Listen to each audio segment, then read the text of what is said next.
Hey everyone, welcome to Midnight Mystic Stories. I noticed a lot of you who are watching and enjoying the content aren't subscribed yet. If you love spine-chilling stories, creepy encounters, and unexplained mysteries, make sure to subscribe and turn on the notification bell. It really helps the channel grow and helps us keep bringing more of the content you love. And be sure to comment below where you are tuning in from. Thank you and enjoy the video. Her name was Mia, and she had this infectious smile that seemed to leap off the screen, capturing a moment of joy that felt both genuine and inviting. The way her dark hair framed her face and the sparkle in her hazel eyes made my heart race a little faster. I hesitated for just a second, then swiped right, and to my surprise, we matched almost instantly.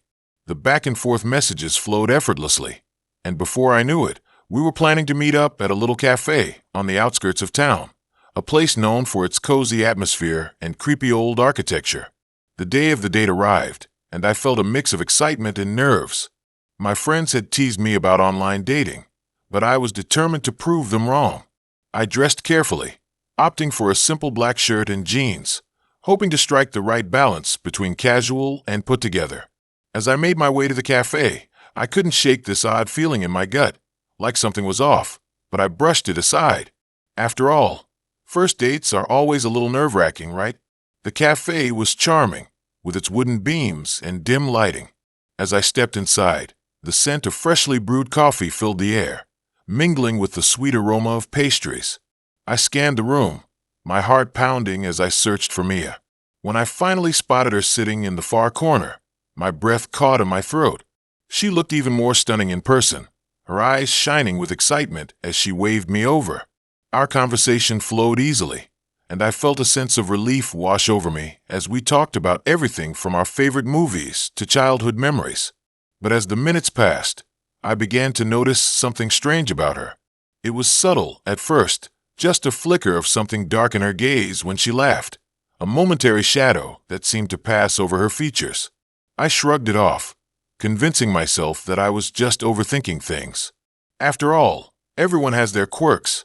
As we moved on to discussing our hobbies, Mia shared that she was really into photography. She pulled out her phone and began scrolling through her gallery, showing me some stunning shots she had taken of abandoned places. I was fascinated by her passion, but I couldn't ignore the creeping unease that settled in my chest. Her favorites were eerily beautiful, hauntingly empty spaces that seemed to tell a story of decay and loss. It was as if she reveled in capturing the forgotten, and I found myself drawn to the darkness of her art. "What about you?" she asked, her voice a melodic whisper that broke through my thoughts. I hesitated, trying to find the right words to describe my own interests without sounding too mundane. I settled on my love for hiking and exploring nature, but she seemed uninterested, her eyes drifting back to her phone. She flipped past a series of photos, and then paused, her expression shifting. "This one is my favorite," she said, showing me an image of an old, decrepit house surrounded by thick trees, their gnarled branches clawing at the sky.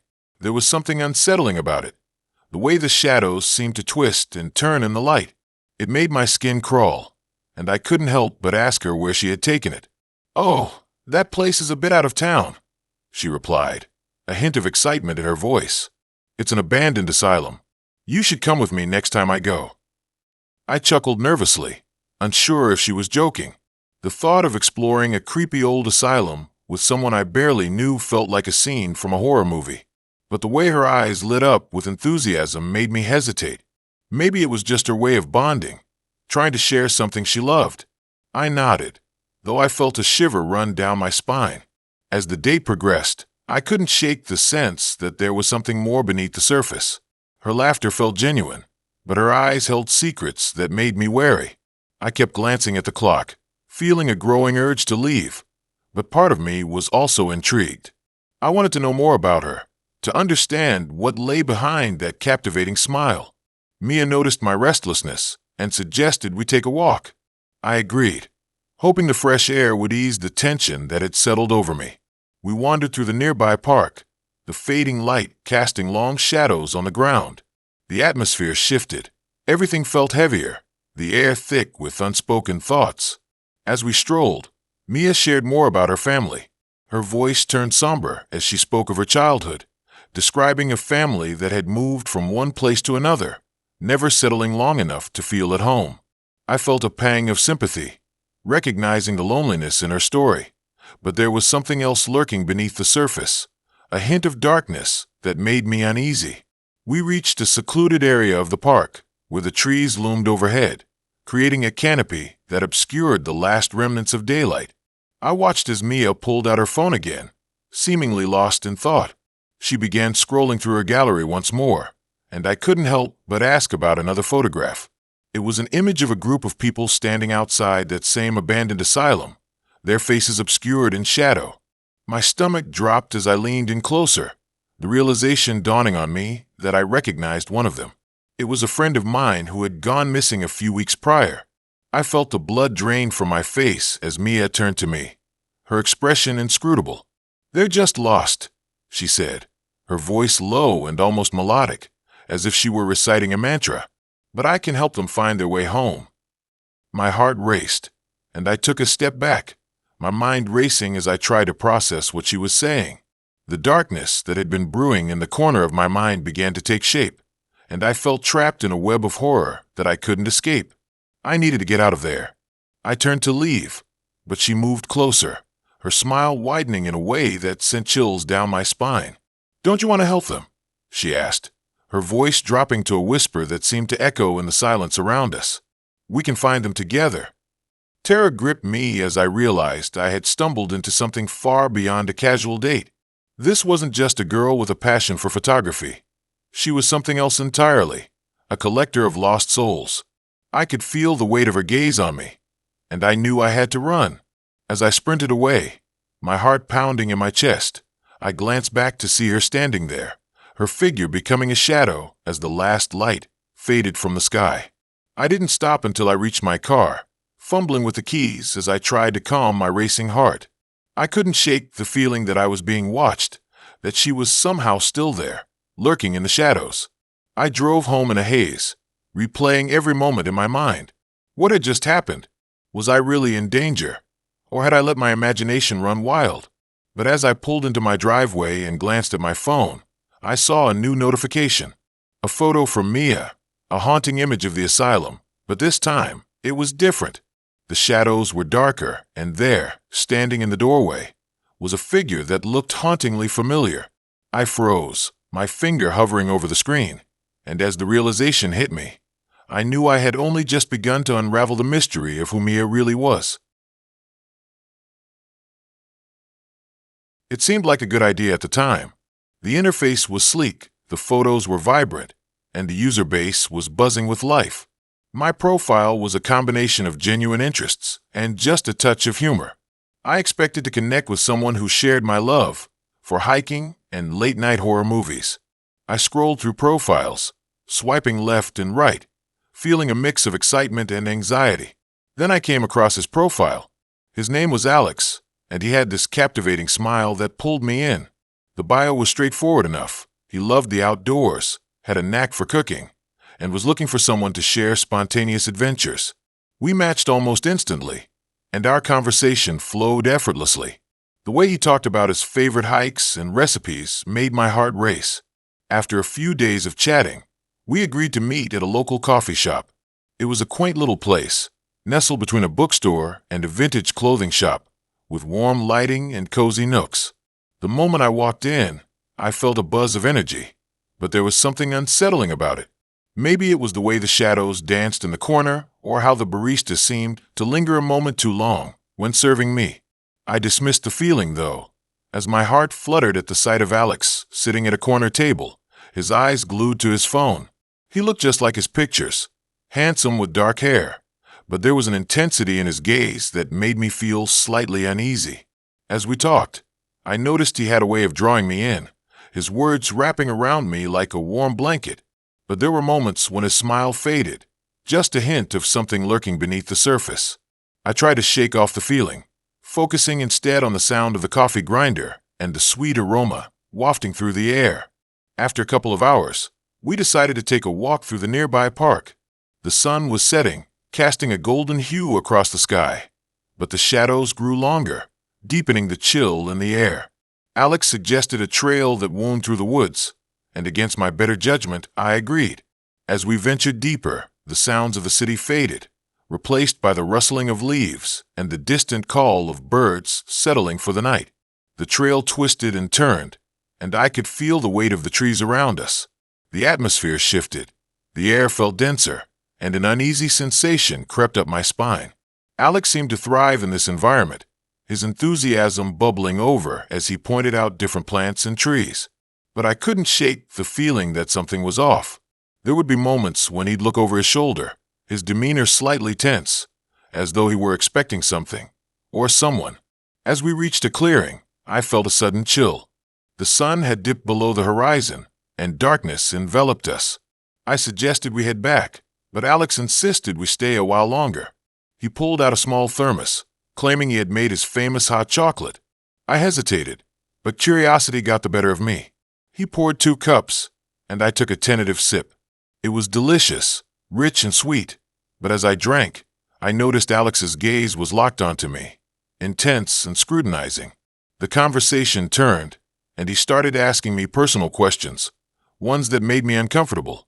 He wanted to know about my childhood, my fears, and my dreams.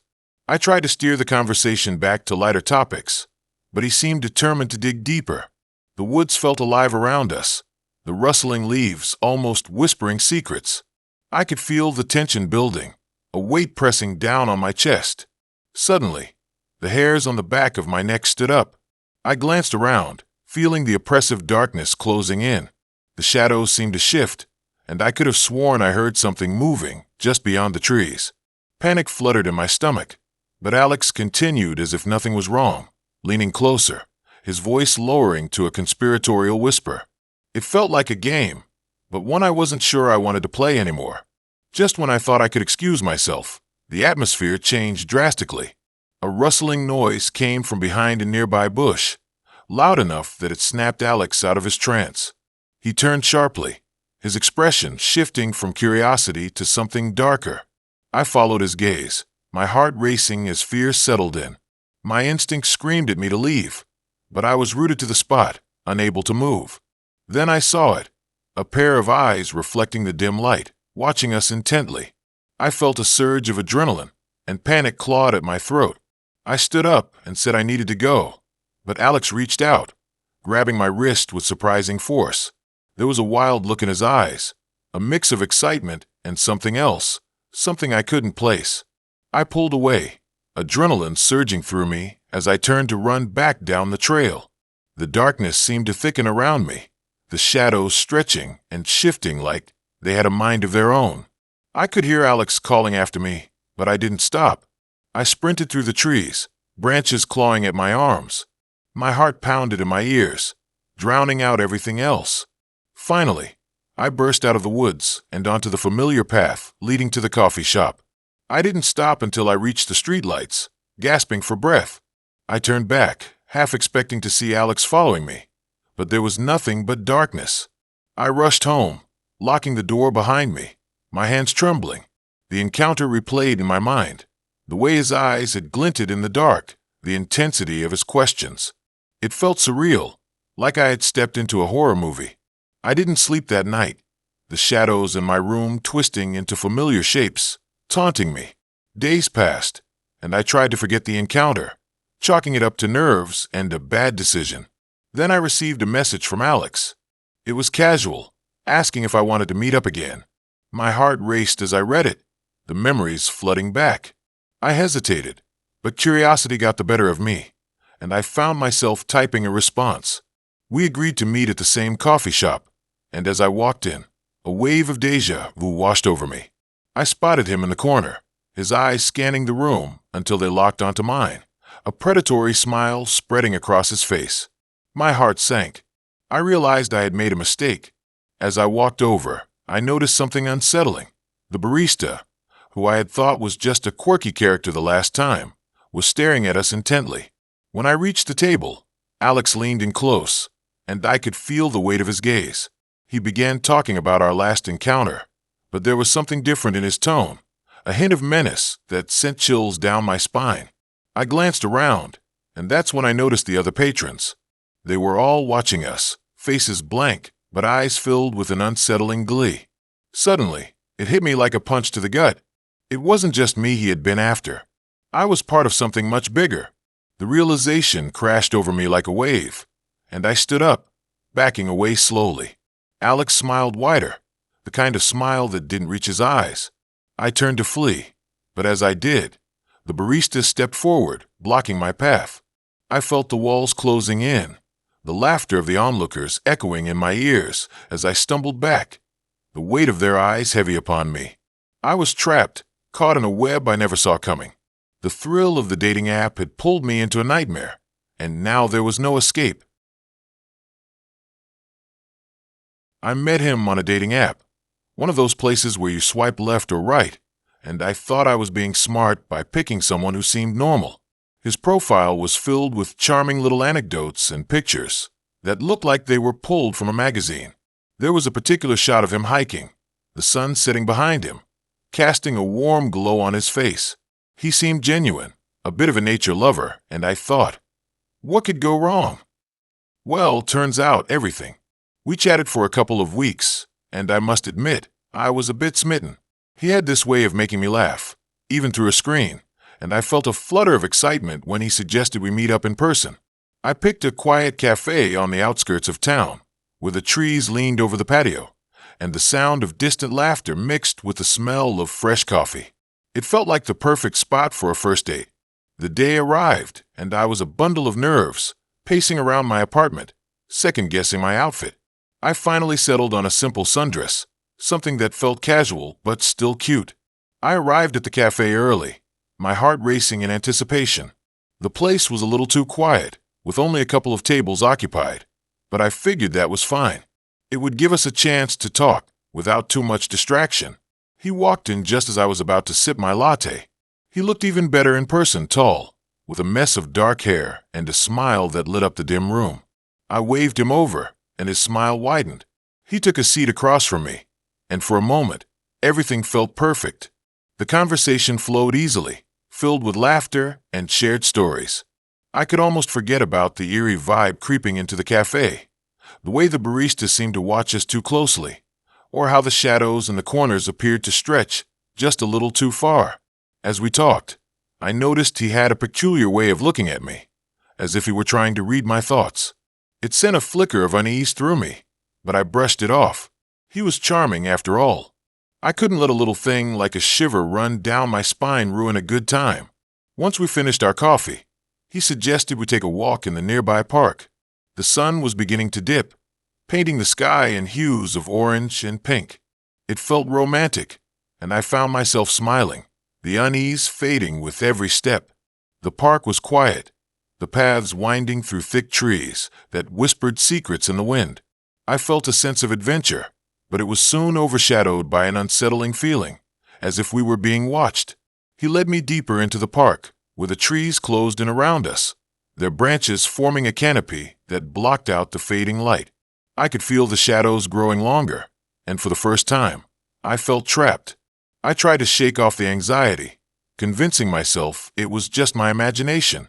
But then he stopped suddenly, turning to face me with an intense gaze. He started asking me about my childhood, my fears, and my dreams. At first, it felt like harmless conversation, but the way he leaned and made me feel exposed. I could hear the rustling of leaves, and the noise around us faded away. It was just the two of us, and I felt as if I was standing on the edge of a precipice. His questions grew darker, more probing, and I found myself answering them, almost against my will. Something about the way he looked at me felt hypnotic. I could feel a knot tightening in my stomach, and I tried to backtrack, changing the subject, but it only seemed to intrigue him further. Each time I deflected, he leaned in closer, his voice dropping to a whisper that sent chills coursing through me. Then he asked me about my biggest regret. I felt a moment of vulnerability wash over me as I recalled the time I lost a dear friend in an accident. The memory still haunted me, and I could feel the tears pricking at the corners of my eyes. But as I opened up, I noticed his expression shift. He was no longer just a guy on a date. He was something else entirely, something predatory. I started to pull away, my instincts kicking in, but he reached out and touched my arm, and a jolt of electricity passed between us. My mind raced. Was this some twisted game? I tried to laugh it off, but my heart was pounding, and my instincts screamed at me to run. Suddenly, the atmosphere around us changed, thickening like fog. The park that had felt so inviting moments ago now seemed suffocating. I noticed a rustling behind the trees, and for a fleeting moment, I thought I saw a figure watching us. Panic surged through me, and I found myself backing away. He stepped toward me, a hint of frustration in his eyes, and I could see a flicker of something dark behind his charming facade. It was as if he was losing control, and that scared me more than anything else. I turned to leave, my heart racing, but he grabbed my wrist, his grip strong. It was then that I noticed something glinting in the fading light, a small silver pendant around his neck, one that looked strikingly familiar. My heart dropped as the memories flooded back. It was the same pendant my friend had worn the night of the accident. The realization hit me like a punch. This wasn't just a bad date. It felt like a twisted connection, as if he had been stalking me, waiting for the right moment to make his move. I yanked my arm free, adrenaline surging through me, and ran. The sound of his footsteps echoed behind me, but I didn't dare look back. I burst through the park's entrance, heart pounding, a primal instinct propelling me forward. The cafe was still open, and I pushed through the door, breathless and terrified. But the barista, the one who had been watching us too closely, was now standing at the counter with a knowing smile, his eyes glinting with something sinister. I froze, realization crashing over me. This wasn't just a date gone wrong. This was something far more calculated. The laughter, the coffee, the park, it was all part of a game, and I had unknowingly walked right into their trap. As I turned to run back out, the door swung shut, sealing my fate. The air thickened, and I understood, in that moment, that the safe space I had sought had become the very cage that would hold me. I met her on a dating app. You know the type, swipe left, swipe right, and all that jazz. Her name was Lila, and her profile picture was a snapshot of her laughing, hair blowing in the wind, sunlight catching her features just right. I was drawn in, and before I knew it, we were chatting late into the night. She had this charm that felt magnetic, and I couldn't help but get swept away. After a few days of texting, we decided to meet up. She suggested a secluded little cafe on the outskirts of town, a place I had never heard of, but it sounded intriguing. When I arrived, the cafe had a rustic vibe, old wooden beams and vintage decor, a perfect setting for a cozy first date. The place was dimly lit, and there was a faint scent of coffee and pastries in the air, mixed with something else that I couldn't quite place, something earthy, almost like damp soil. I saw her sitting at a table in the corner, her eyes scanning the room. She looked even better in person, with an aura that seemed to draw everyone in. I walked over, and we started talking. Lila was charming, her laughter infectious. But as the minutes turned into hours, I noticed something unsettling. There was a flicker in her eyes, a hint of something lurking beneath the surface. It wasn't just the coffee making me jittery. It was the way she spoke about her past. Casual mentions of broken relationships and her family's mysterious history slipped into our conversation like dark shadows. As the night went on, I found myself sharing bits of my life too, my dreams, my fears. But the more I talked, the more I felt like I was under a microscope. Lila listened intently, her gaze unwavering, but there was an intensity there that made me uneasy. It felt like the cafe had shrunk around us, the other patrons fading into the background. I excused myself to the restroom, needing a moment to collect my thoughts. The hallway was dim, the walls lined with old portraits that seemed to watch me as I walked past. I splashed water on my face, trying to shake off the feeling that something was off. When I returned to our table, Lila was still there, but her demeanor had shifted. She was now staring outside, her expression distant, almost haunted. When I asked her what was wrong, she brushed it off with a half-hearted smile and a shrug. But I could tell something was bothering her, and it made the air feel heavy. We continued to talk, but I kept catching her glancing at the door, her fingers tapping rhythmically on the table, as if waiting for someone or something. Just then, she abruptly stood up, her chair scraping loudly against the wooden floor. My heart raced as she walked toward the entrance, her silhouette framed by the dim light. I hesitated, unsure whether to follow her or stay put. But curiosity got the best of me, and I trailed behind her. Outside, the night was cool and quiet, the kind of stillness that makes you feel like the world has stopped for a moment.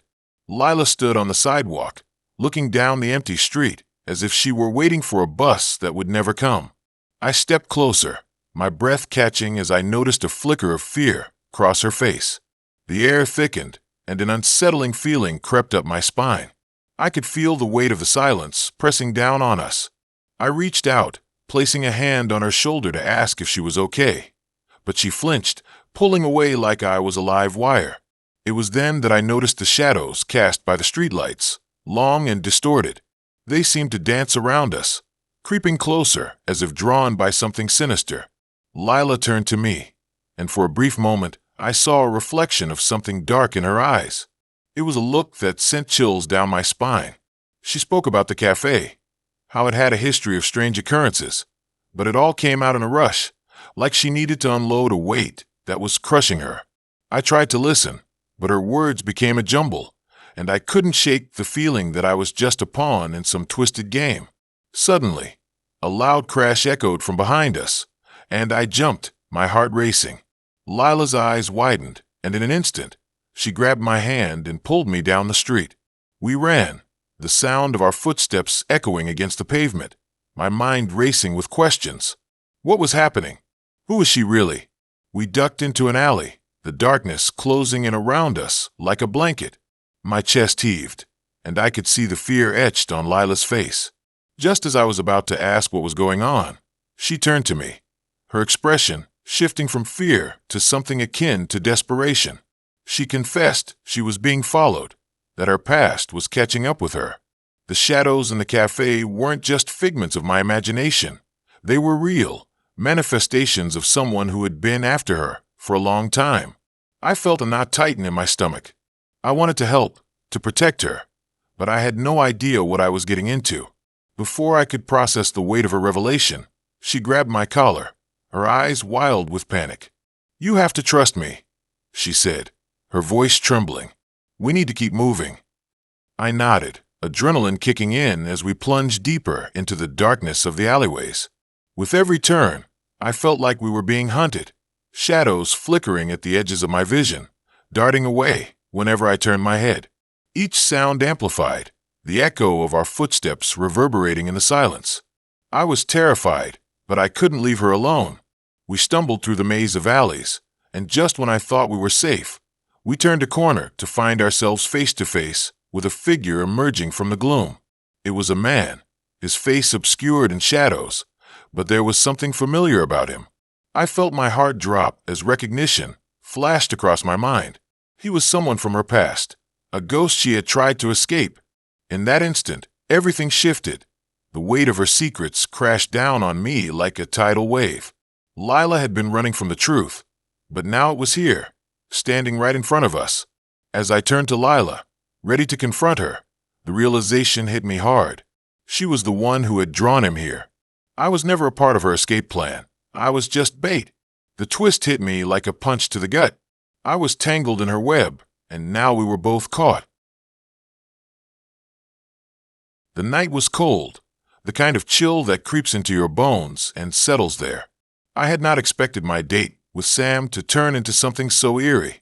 We met on an app, and he had this magnetic vibe, confident, mysterious. He lived just outside of town in a rambling old house that looked like it had seen better days.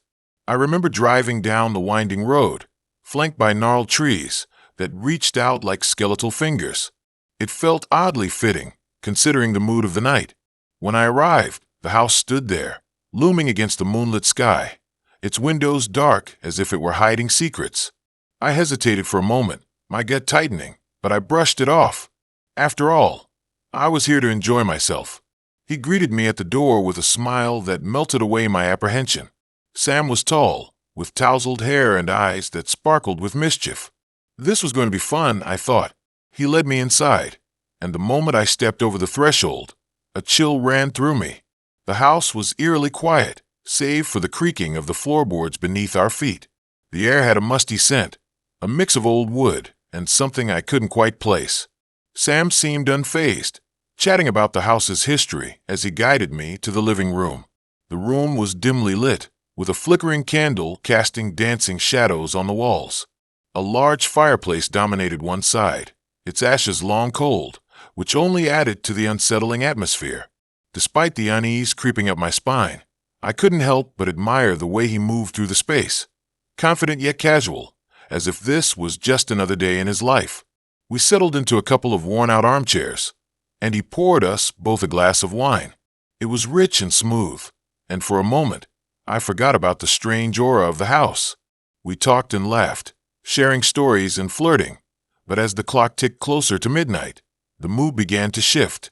Sam's stories took on a darker tone, filled with tales of local legends and ghostly happenings.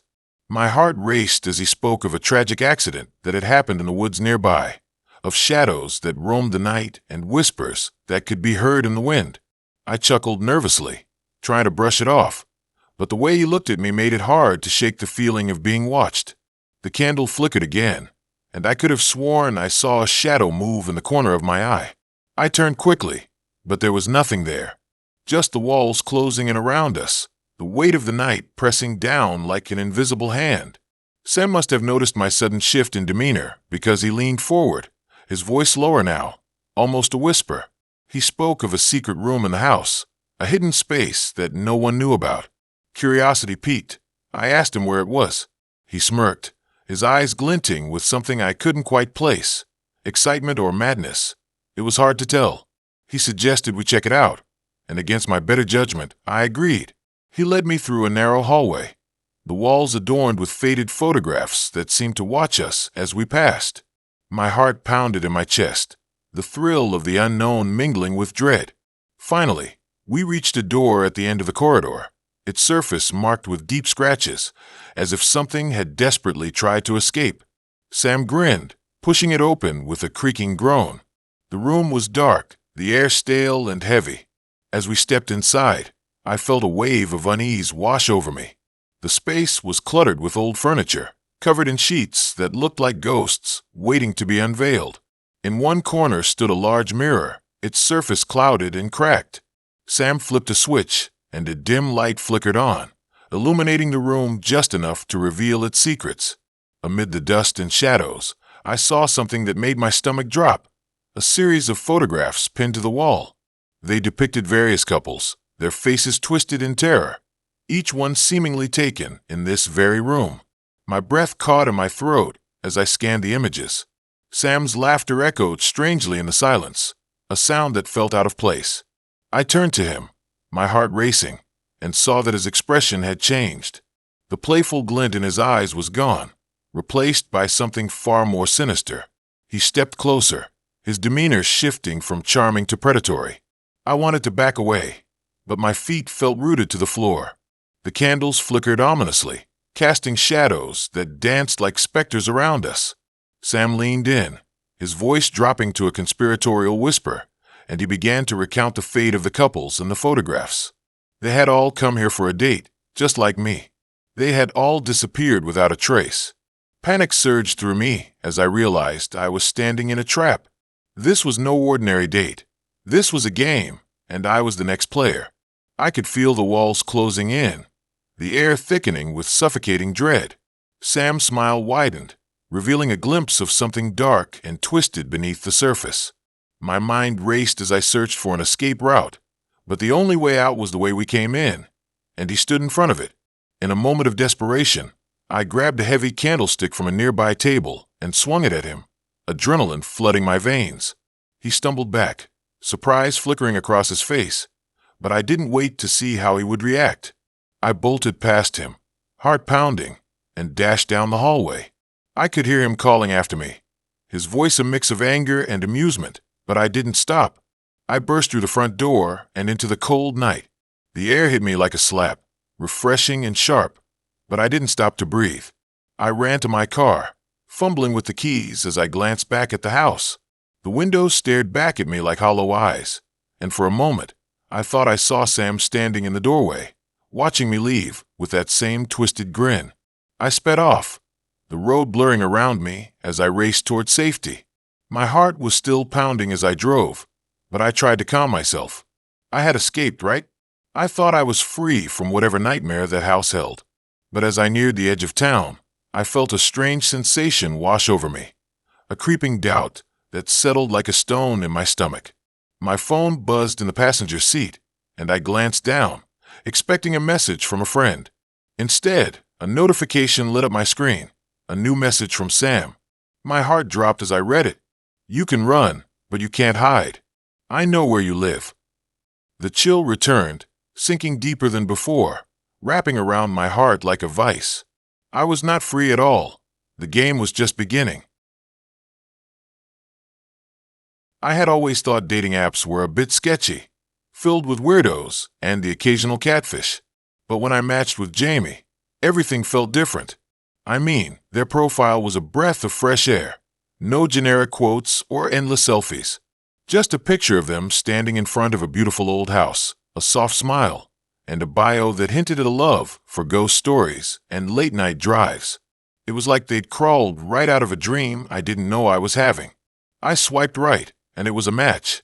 We started chatting, and Jamie had a way of making even the most mundane topics feel interesting.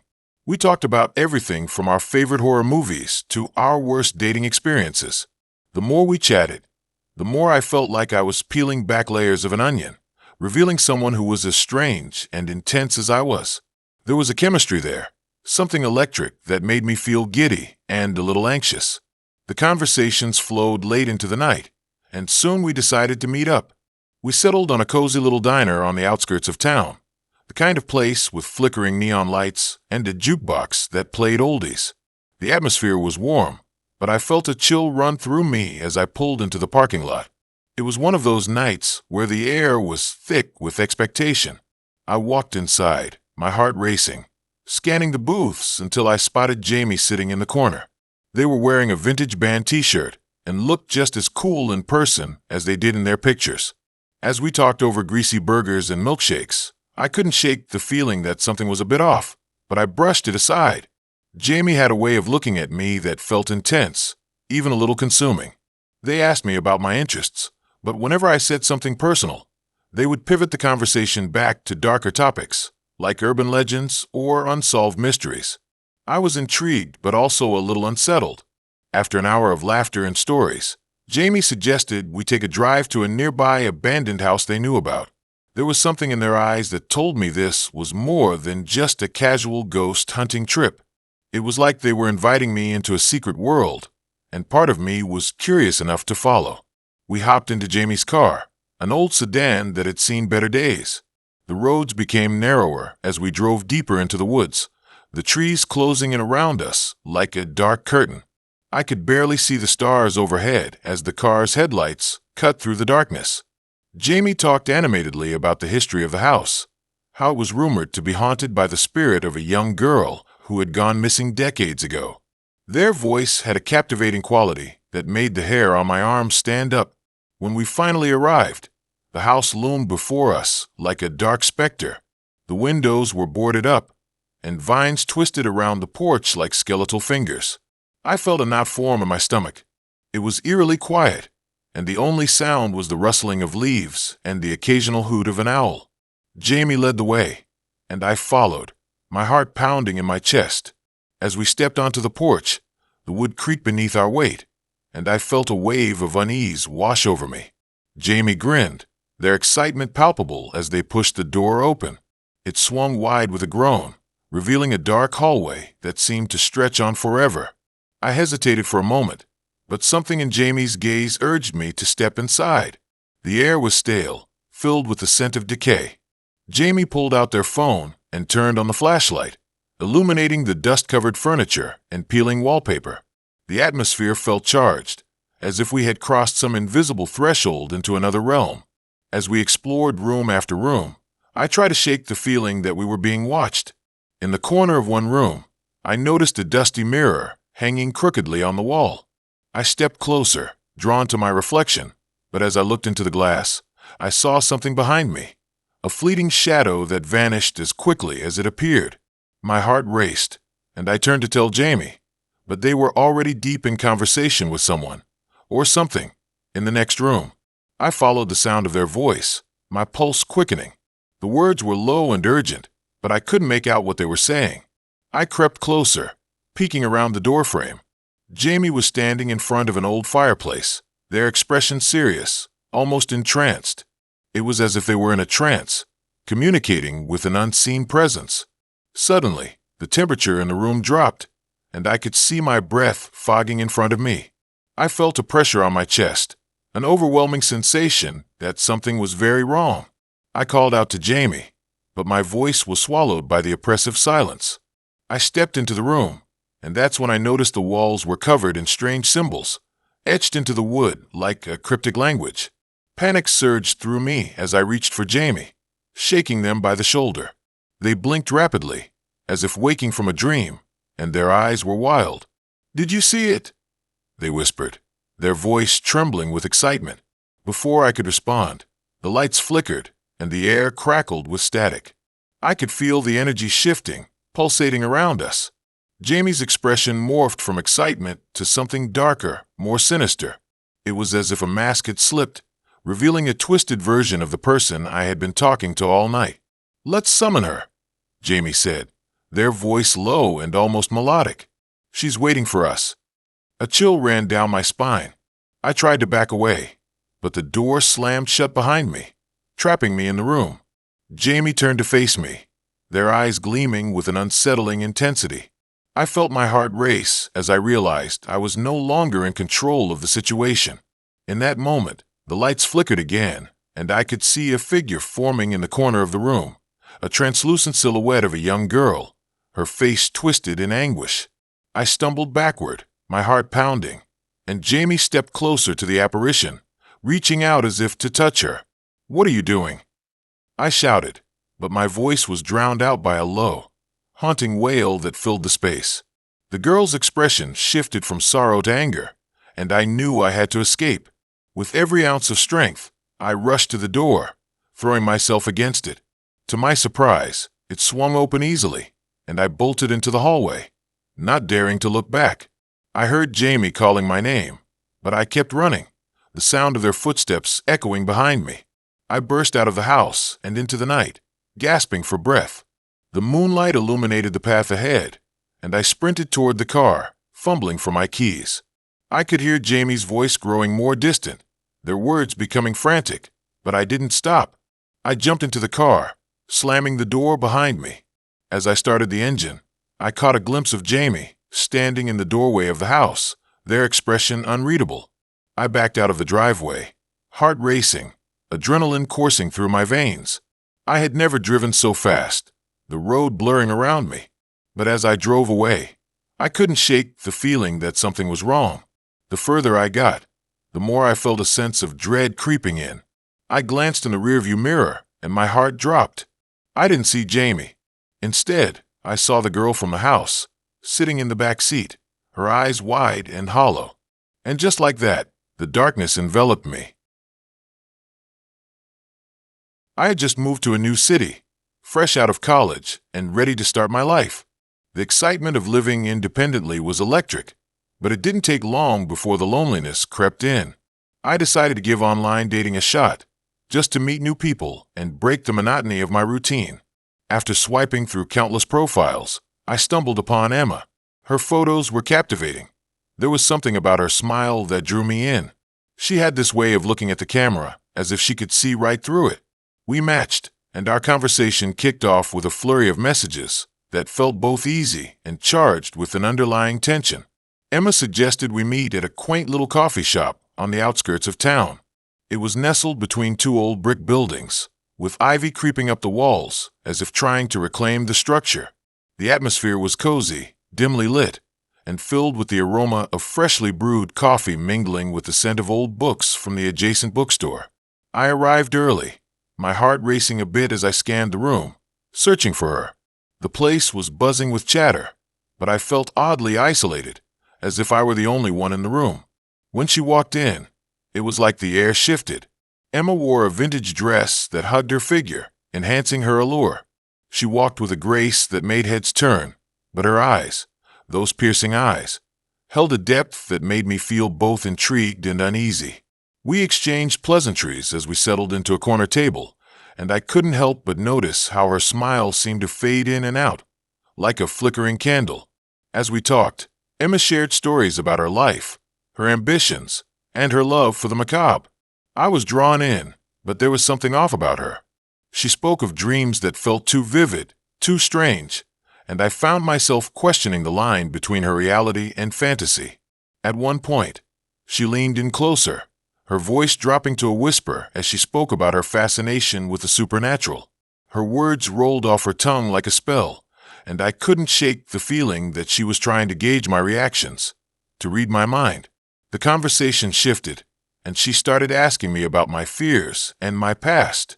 I told her about my childhood, how I had always been afraid of the dark, and how the shadows in my room used to play tricks on me. Her eyes lit up with interest, an almost predatory glint that made me uncomfortable. I tried to laugh it off, but the atmosphere had thickened, wrapping around us like a heavy fog.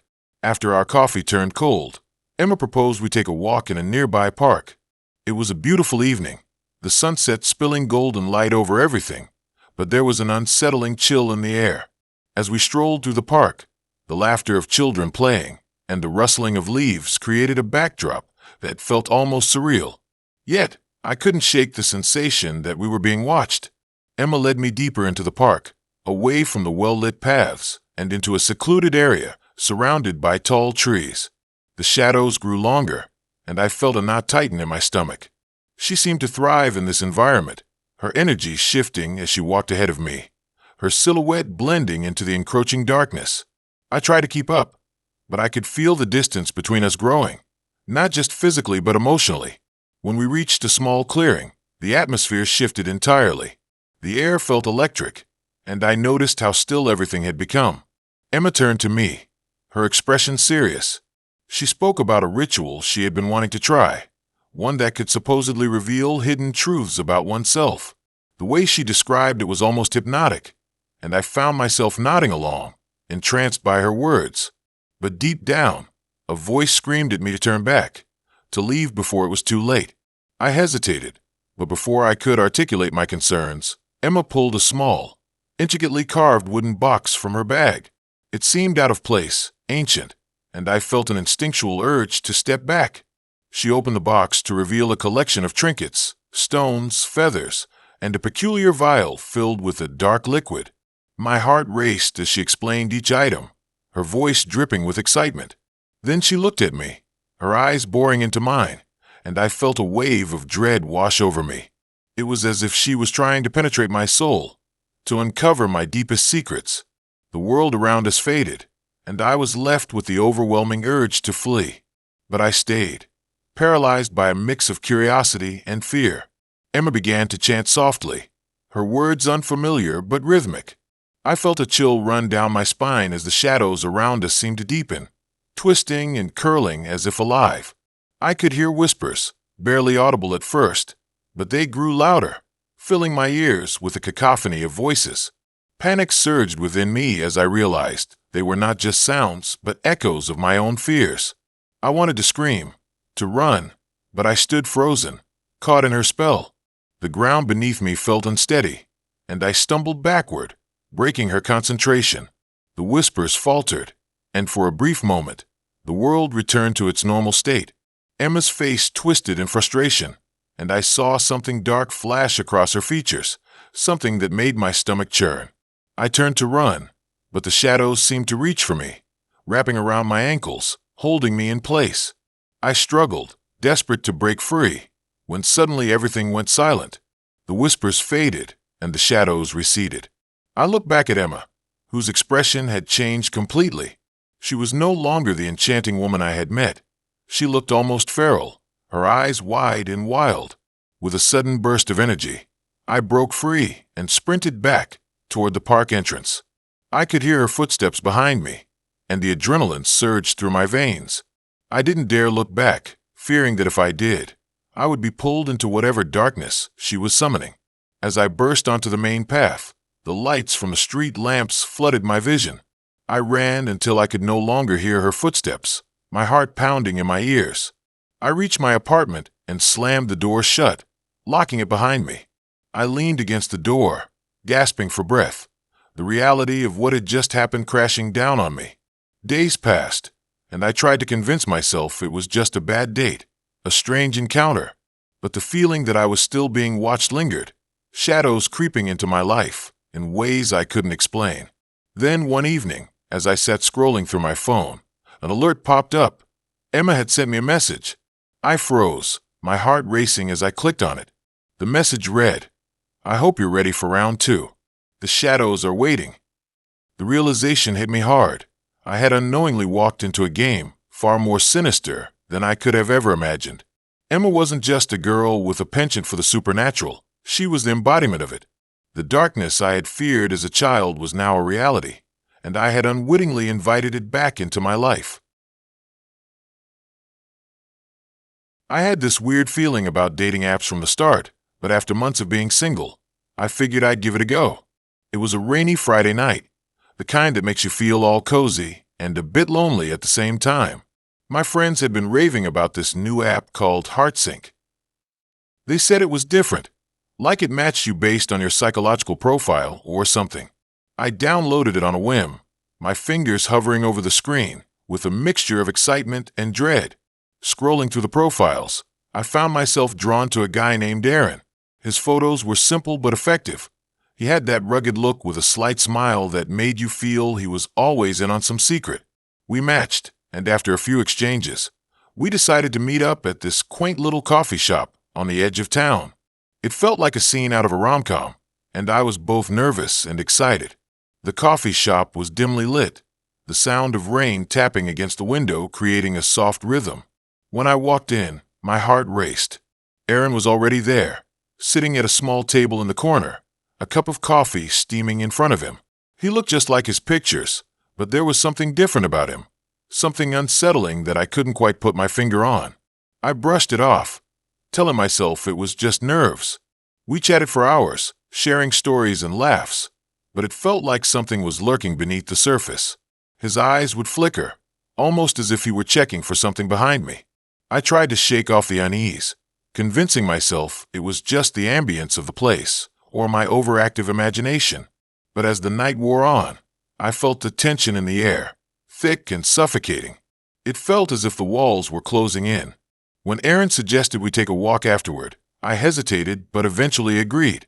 It was still raining, the streets glistening under the flickering streetlights. We strolled through the quiet neighborhood, the sound of our footsteps echoing in the stillness. As we walked, I started to notice strange things. The way he glanced over his shoulder every few minutes, the way his smile faded when I talked about my life, almost as if he was studying me. We reached a park, the kind that felt abandoned at night. The trees loomed overhead like silent sentinels, their branches swaying gently in the wind. I felt a chill creeping up my spine, but I chalked it up to the cold night air. Aaron suggested we sit on a bench, and against my better judgment, I nodded. The conversation took a darker turn as he began talking about his past. He shared stories of his childhood that felt oddly rehearsed, each detail calculated to pull at my heartstrings. He spoke of loss, of betrayal, and the scars that shaped him. I felt myself getting drawn in, but the more he spoke, the more I felt that something was off. It was like he was weaving a web, and I was the unsuspecting fly. Suddenly, he paused mid-sentence, his expression shifting. It was as if a mask had slipped, revealing something sinister beneath. My instinct screamed at me to leave, but I was rooted to the spot, caught in his gaze. I could sense a darkness swirling around him, a shadow that seemed to stretch and grow. He leaned closer, his voice dropping to a whisper, and my heart raced as I realized he was sharing secrets that felt too heavy. A part of me wanted to comfort him, but another part wanted to run. The atmosphere thickened, the air crackling with tension. I glanced around, feeling an overwhelming sense of being watched, the hairs on the back of my neck standing on end. Just as I was about to make an excuse to leave, he suddenly grinned, the kind of smile that didn't reach his eyes. It was then that I saw it. His phone vibrated on the bench between us, lighting up with a notification. I caught a glimpse of the screen, and my stomach dropped. The message read, "Is she the one?" followed by a string of cryptic symbols and a countdown timer. Panic surged through me. I needed to get out of there.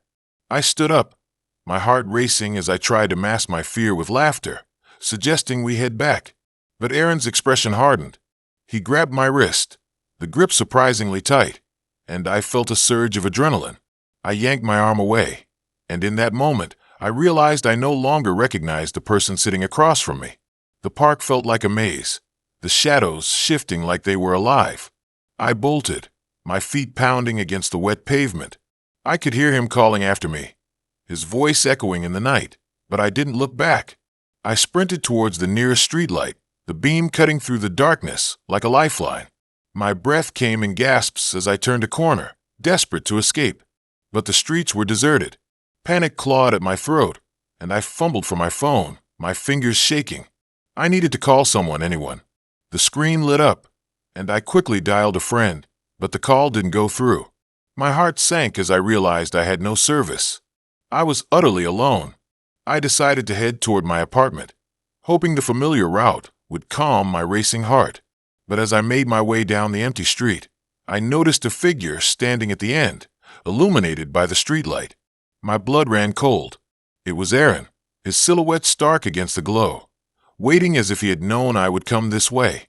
I turned to run again, but he was faster. He closed the distance between us in an instant, his expression unreadable. I stumbled back, fear coursing through my veins. I was trapped, cornered. Just as I thought he would reach for me, his phone buzzed again. This time, he looked down, and I seized the opportunity. I darted into a nearby alley, my heart pounding in my ears.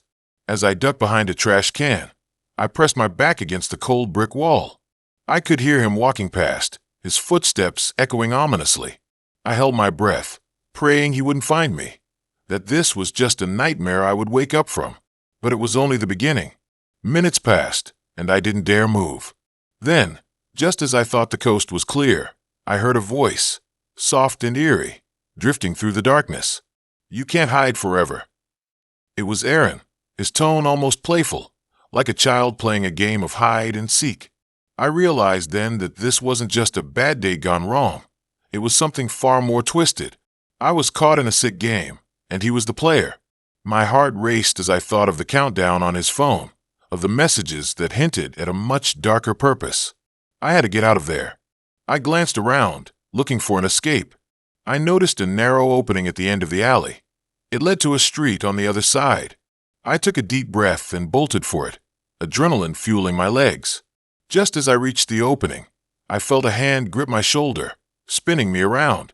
But instead of Aaron, I found myself face to face with a woman.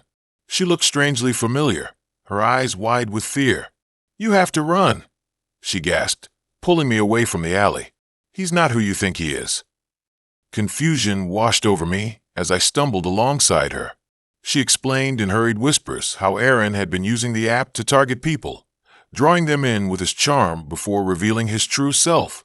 I felt a rush of disbelief and terror, but there was no time to process it. As we emerged into the street, I looked back, but Aaron was nowhere to be seen. The woman urged me to keep moving, and we ran together, hearts pounding in sync. I didn't know if I could trust her, but in that moment, she was my only hope. Finally, we reached a crowded area, the lights bright and the noise of people surrounding us, and I felt a wave of relief wash over me. But as I turned to thank her, she simply smiled, her expression unreadable. "You're safe now," she said, her voice oddly calm. Then, in an instant, she vanished into the crowd. I blinked, bewildered, and my heart sank. Was this all part of Aaron's game? Had she been real, or was she another figment of my spiraling fear? The warmth of the crowd enveloped me, but I felt a chill creep down my spine. I glanced at my phone, the screen still dark from my earlier failed attempts to call for help. I felt the weight of my situation settling in, a sense of dread creeping back into my mind. Maybe I had escaped Aaron, but was I truly free? As I turned to walk away from the chaos, a notification popped up on my screen. My heart raced as I opened the app again, and the message read, "Good job. You passed the first test." I stared at the screen, the realization crashing down like a wave. This wasn't just a bad date. It was a game, and I was still in it. The night was far from over. I met Jamie on a dating app, the kind where you swipe right hoping for a connection that doesn't feel forced. The profile was intriguing, a mix of witty humor and just the right amount of mystery. The pictures were candid, no overly polished selfies, just Jamie laughing with friends at a local coffee shop, another shot hiking in a forest, and one more with a big, goofy dog. I found myself drawn in, not just to the looks, but to the vibe.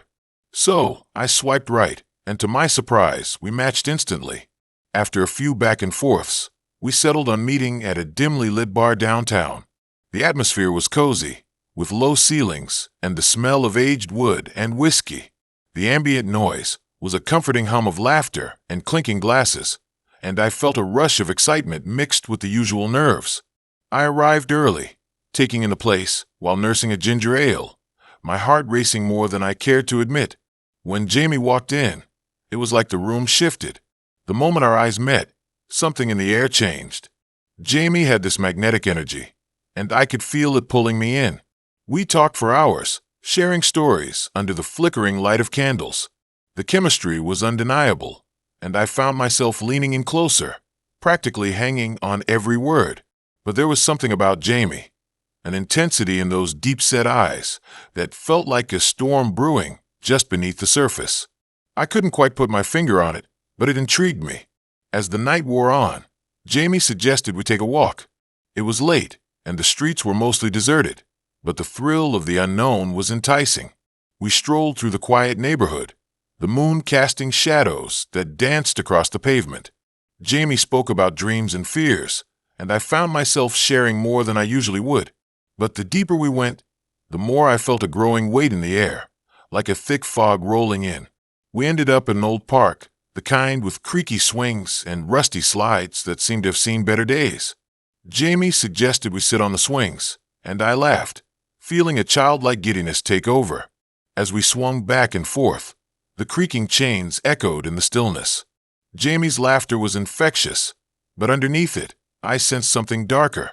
I noticed Jamie staring at me more intensely, the laughter fading into an almost predatory gaze. My heart raced again, but this time it was mixed with an odd sense of unease. The conversation shifted to darker topics, fears of abandonment and betrayal, and I couldn't shake the feeling that Jamie was probing me for vulnerabilities. It was fascinating and terrifying all at once. Then, without warning, Jamie stopped swinging and turned to me, that intense gaze now locked on my eyes. I could see the flicker of something in those depths, a glint of shadow that made my skin prickle. It felt like being caught in a spider's web, terrified but unable to escape. The air felt charged, like static before a storm, and I was unsure whether to run or lean in closer.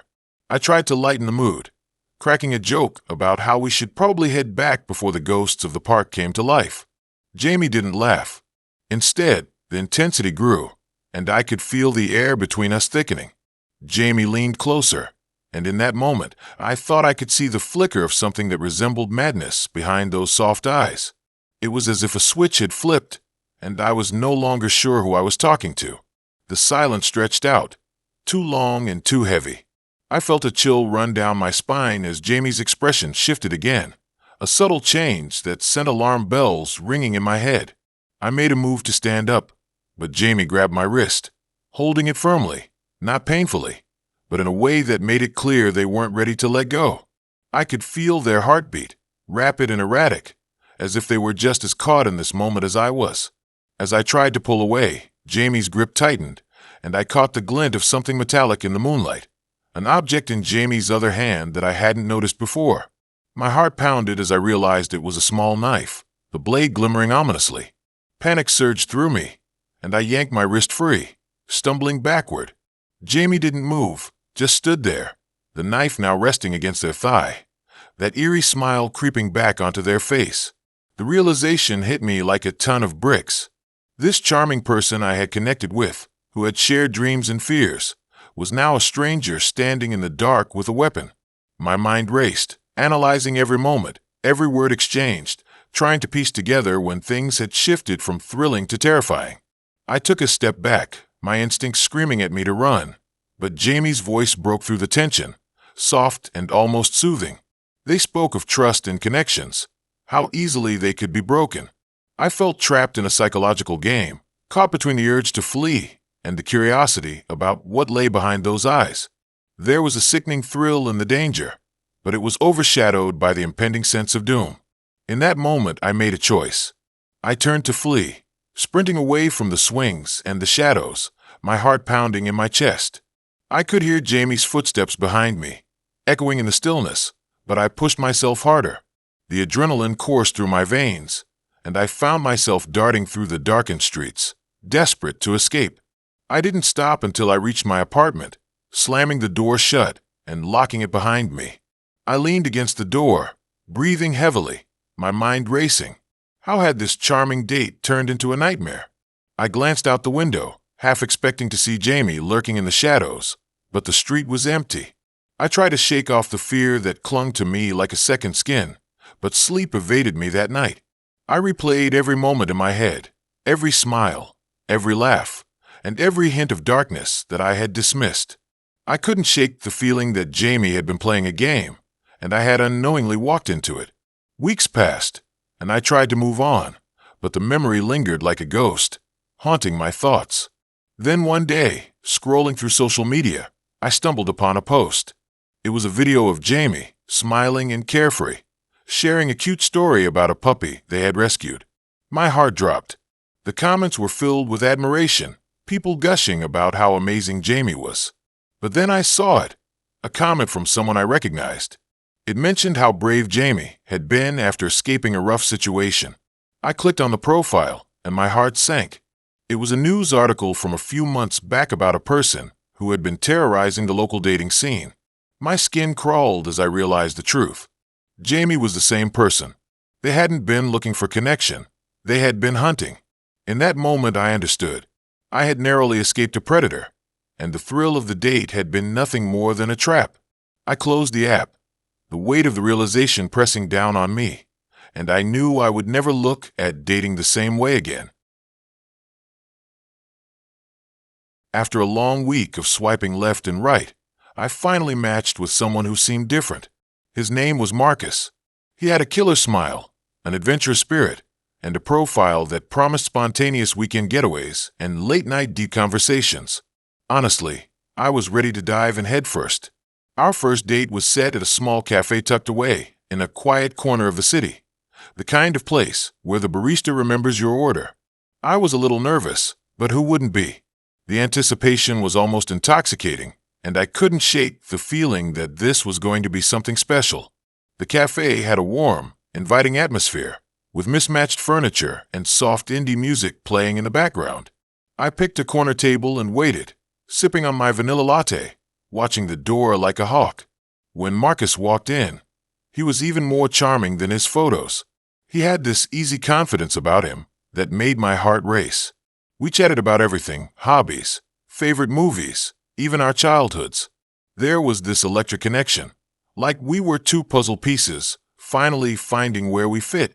The conversation flowed, and I felt like I could tell him anything. But there was something lurking beneath his charming facade, something I couldn't quite put my finger on. It was like a dark cloud hovering just out of sight, and I brushed it off, convincing myself that I was overthinking it. As the sun dipped below the horizon, casting long shadows in the cafe, Marcus suggested we take a walk through the nearby park. It was a beautiful evening, with the stars beginning to twinkle like little diamonds scattered across the navy blue sky. I agreed, feeling drawn to him, like a moth to a flame. The park was quiet, the only sounds being the rustle of leaves and distant laughter from other couples. It felt romantic, almost surreal. But as we walked, I couldn't shake the feeling that I was being watched. The hairs on the back of my neck stood up, and I glanced over my shoulder, half expecting to see someone lurking in the shadows.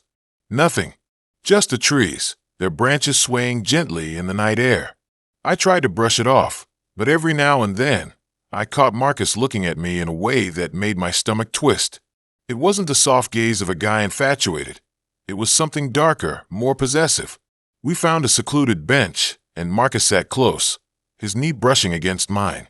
He leaned in, his voice low and conspiratorial, sharing stories about past relationships that turned sour. I listened, trying to remain engaged, but the chill creeping up my spine was hard to ignore. It felt like he was trying to gauge my reactions, testing the waters to see how far he could push. I laughed at his jokes, but I could feel the tension in the air, thick and oppressive. As the evening wore on, I suggested we head back. My instincts were screaming at me to leave, but the spell he'd cast over me held me captive. Marcus's expression shifted slightly. The smile faded, replaced by something more intense. He reached for my hand, his grip firm and unyielding, almost desperate. The warmth of his touch sent a jolt through me, but it was quickly overshadowed by unease. I felt like I was trapped in a web, and he was the spider pulling me closer. Eventually, we made our way back to my apartment. I didn't invite him in. Something inside me screamed that it wasn't safe. He seemed to sense my hesitation, but he didn't push. Instead, he smiled a charming smile, but there was a flicker of annoyance in his eyes, like a shadow passing over the sun. I made my excuses, thanked him for the evening, and closed the door, locking it behind me. As I leaned against the door, my heart raced, the adrenaline still coursing through my veins. I couldn't shake the feeling that I'd narrowly escaped something sinister. Throughout the night, I tried to distract myself with TV shows and snacks, but my mind kept drifting back to Marcus. What was it about him that set me on edge? I decided to ignore it, convincing myself that I was just being dramatic. The next day, my phone buzzed with a message from him. It was sweet, asking if I'd like to meet again. Part of me was tempted, drawn to the adventure he promised, but another part of me warned against it. I hesitated, staring at the screen as the little dots danced, indicating he was typing. I finally replied, agreeing to meet again but suggesting a public place. I figured that would ease my anxiety, and maybe I could uncover more about him. We met at an outdoor market, vibrant and bustling. The sun was shining, and there was a sense of normalcy in the air. But the moment I saw him, that familiar unease crept back in. He was dressed casually, but his eyes held a predatory gleam that sent chills racing down my spine. We walked through the stalls, and I tried to engage in conversation, but he seemed distracted, his gaze drifting as if searching for something, or someone. I suggested we grab some food from a taco stand, hoping the casual atmosphere would lighten the mood. But as we sat on a bench, Marcus leaned closer, his voice dropping to a whisper. He began talking about how people often didn't understand him, how he felt like an outsider. I nodded along, but my instincts were screaming at me to leave. I could see the way he watched the people passing by, his smile turning into something resembling a snarl when he spotted a couple holding hands. When I excused myself to go to the restroom, I caught a glimpse of him in the reflection of the mirror, his expression dark and unsettling. It was like looking at a stranger, and I felt a wave of panic wash over me. I hurried back to the table, my heart thumping in my chest. I needed to get out of there. As I tried to come up with an excuse to leave, my phone buzzed again. It was a message from a friend, asking how the date was going. I glanced at Marcus, who was now staring at me, an unsettling intensity in his gaze. I quickly typed a response, but before I could hit send, he snatched my phone from my hands. The smile on his face was gone, replaced by a cold, calculating look. In that moment, everything changed. The vibrant market around us faded away, and the air became thick with tension. I felt trapped, and the reality of what I had gotten myself into hit me like a ton of bricks. I grabbed for my phone, but he held it just out of reach, his grip tightening. I realized I had to break free.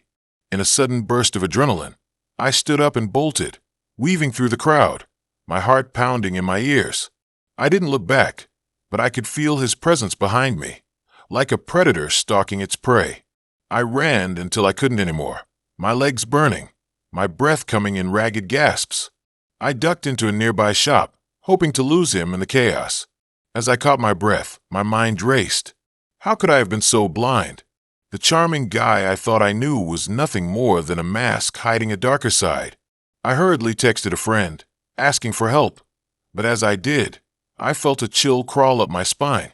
I turned around and found Marcus standing in the doorway, his expression a mix of anger and disappointment. The crowd around us faded into the background, and the world suddenly felt impossibly small.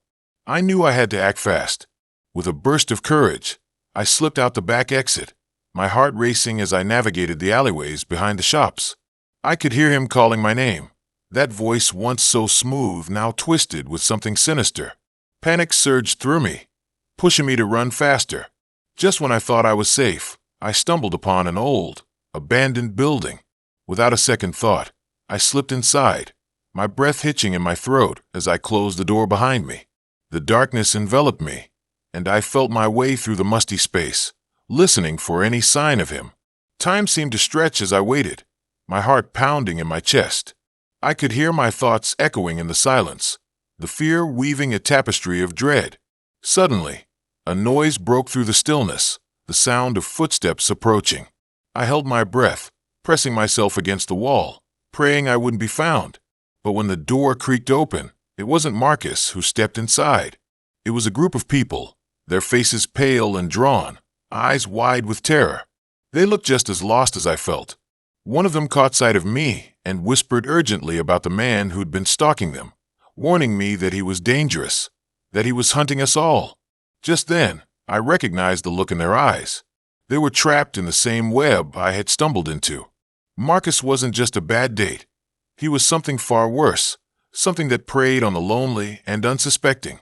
The realization washed over me like ice water, chilling me to the bone. I had thought I was escaping him, but in reality, I had just stepped into a nightmare. The room spun as I tried to process the truth, and I knew in that moment that my fight for survival had only just begun.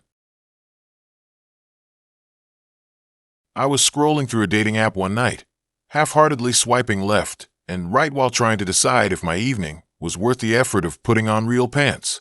I'd just gotten out of a relationship that felt like it had lasted an eternity, and honestly, I wasn't sure I was ready to dive back into the dating pool.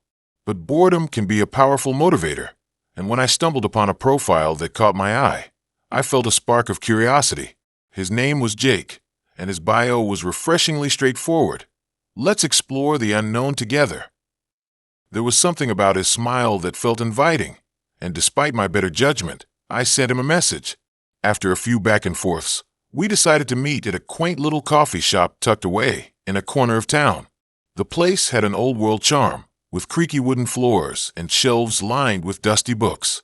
I arrived early, my heart racing with a mix of excitement and nerves. The smell of roasted beans filled the air, and the hum of quiet conversations wrapped around me like a comforting blanket. I picked a table near the window, glancing around to see if I could spot Jake. When he walked in, I instantly recognized him. He had the same easy smile and bright eyes that had drawn me in online. He was dressed casually but stylishly, and as he approached my table, I felt a rush of anticipation. We started talking, and the conversation flowed effortlessly. It was as if we had known each other for ages. We shared stories, laughter, and I felt the weight of my recent breakup lift just a little. But as the night wore on, I started to notice something off about him. It was subtle at first, a flicker of something unsettling in his eyes when he spoke about his childhood. He mentioned growing up in a small town, surrounded by woods, and how he often felt like he was in a different world. I brushed it off as a quirky personality trait, but the way he spoke, with an intensity that felt almost too passionate for casual conversation, made me shift in my seat. Still, I was determined to enjoy the evening. Jake suggested we take a walk through the nearby park after finishing our drinks, and I eagerly agreed. The air was crisp, and the streetlights cast long shadows that danced across the pavement. It was a perfect night for a stroll, and as we walked, I felt a growing connection. But the deeper we went into the park, the more the atmosphere shifted. The laughter and chatter of the cafe faded into a haunting silence, broken only by the rustling leaves and the occasional hoot of an owl. Jake led the way, and I followed, feeling a mix of excitement and trepidation. The path narrowed, flanked by towering trees that loomed over us like silent sentinels. There was something eerie about the way the moonlight barely penetrated the thick canopy overhead. I could feel a chill creeping in, not from the cold, but from a growing sense of unease. I tried to shake it off and focus on Jake, whose animated storytelling was captivating, yet there was an undercurrent of darkness in his words. He talked about nature as if it were alive, as if it had a consciousness of its own. As we reached a clearing, Jake stopped and turned to face me. His expression had shifted, the playful glint in his eyes replaced by something more serious. He started talking about his fascination with the unknown, the idea that there are forces in this world that we can't comprehend. The way he spoke was almost hypnotic, and I found myself leaning in, captivated despite the unease curling in my stomach. I tried to laugh it off, making a joke about ghost stories, but he didn't smile. Instead, he stepped closer, lowering his voice to a conspiratorial whisper. It felt like the air around us thickened, and I could hear my heartbeat pounding in my ears. I was acutely aware of the distance between us, the dark woods closing in around us. I wanted to turn around and head back, but something held me in place. Jake reached out, brushing my arm with his fingertips. His touch sent a jolt through me, but not the good kind. I felt frozen, caught between the pull of his presence and the instinct to flee.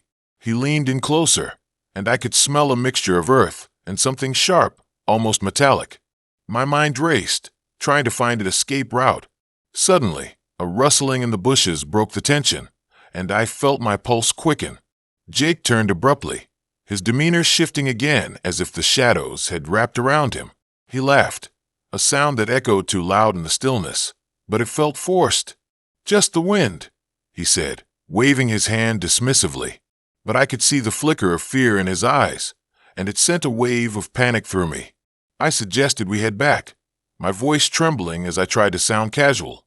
He hesitated, his gaze lingering on the darkness beyond the clearing, and for a moment, I thought he might refuse.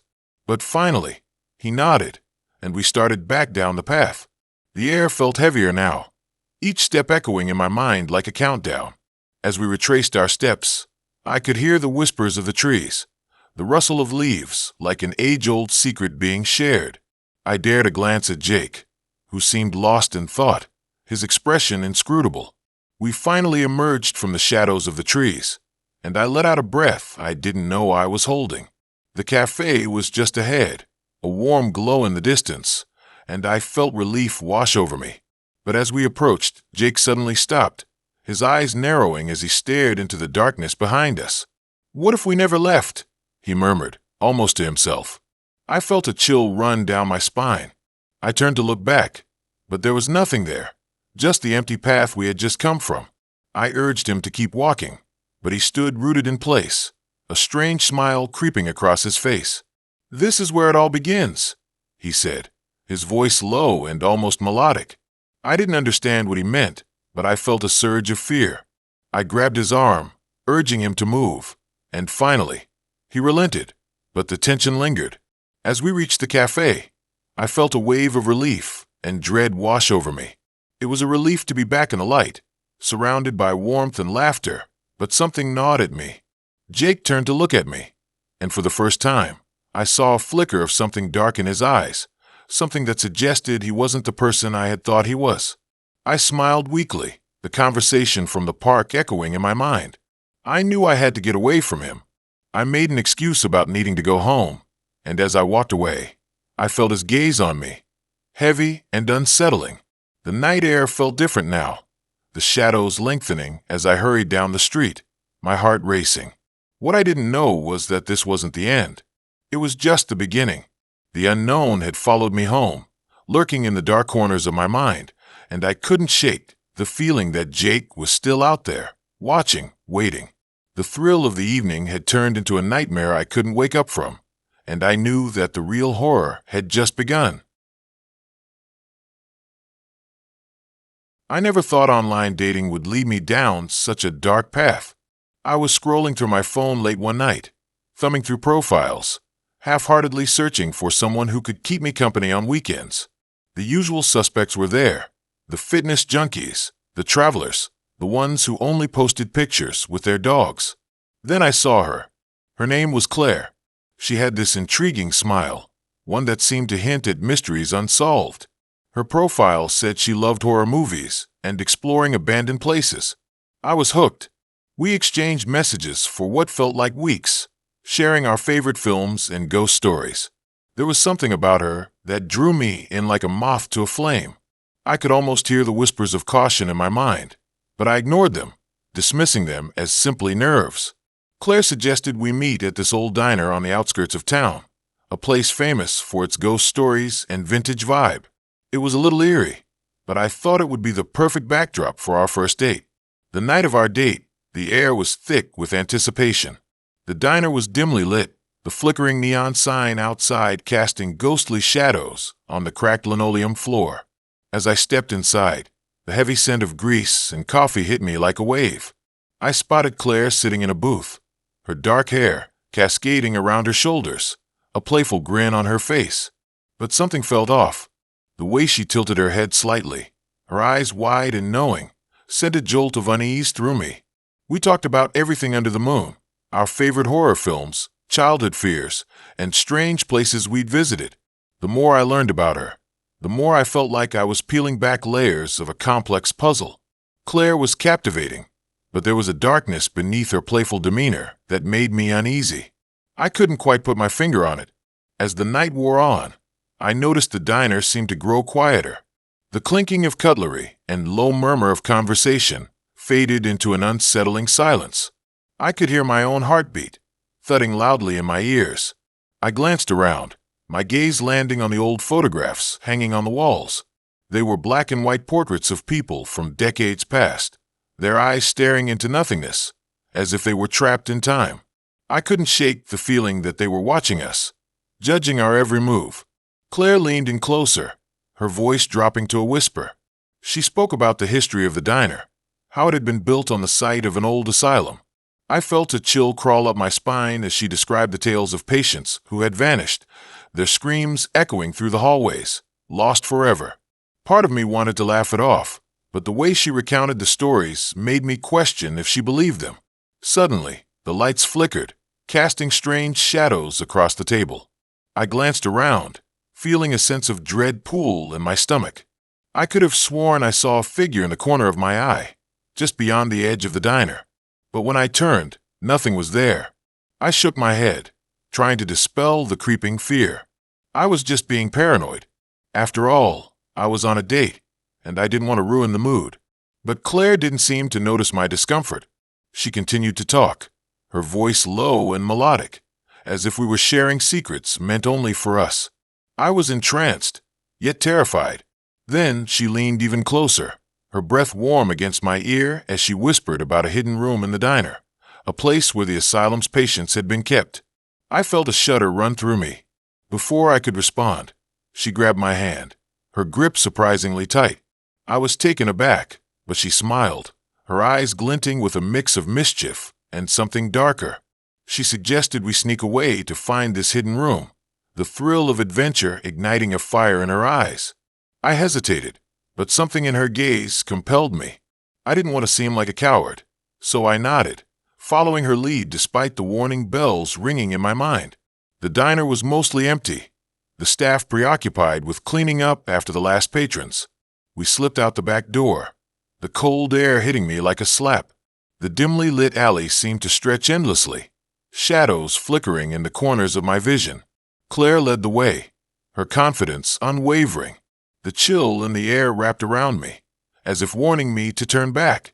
We stopped in front of a rusty door at the back of the diner, the paint peeling and faded. Claire pushed it open. The hinges creaked ominously, and I hesitated for a moment, the darkness beyond feeling alive and unfriendly. Still, I stepped inside, curiosity overpowering my fear. The room was small, filled with dust and cobwebs. Old furniture lay scattered, remnants of a forgotten era. Claire moved deeper into the room, her silhouette swallowed by the shadows. I followed, the unease growing with every step.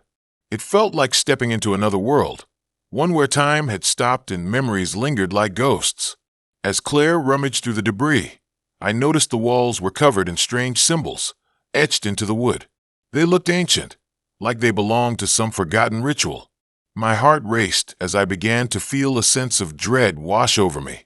This was not just an abandoned room. It felt like a shrine to something dark and twisted. Suddenly, Claire turned to me, her expression shifting. The playful glimmer in her eyes was gone, replaced by something far more sinister. She stepped closer, and I realized my heart was pounding so loudly, I could barely hear her words. She spoke of the people who had come before us, those who had entered the room and never returned. I felt a cold sweat break out across my forehead. I tried to back away, confusion and fear swirling inside me. But before I could react, Claire lunged forward, her grip tightening around my wrist. Panic surged as I struggled against her grasp. What was happening? I never imagined this sweet girl could turn into something so terrifying. Then, in a moment of clarity, I remembered the diner stories. The asylum, the patients, the disappearances. Claire was one of them, wasn't she? She had lured me here, her charm a facade hiding something far more sinister. In a frenzied rush, I twisted out of her grasp and bolted for the door. The darkness behind me felt alive, closing in as I stumbled into the light of the diner. I burst through the back door, heart racing, and didn't stop until I reached my car. The engine roared to life as I sped away. Glancing in the rearview mirror, Claire stood in the doorway, her figure illuminated by the diner's neon glow, a haunting smile plastered across her face. I could feel her gaze piercing through the glass, and the weight of the moment settled heavily in my chest. That night, I learned that sometimes the most charming smiles hide the most terrifying secrets.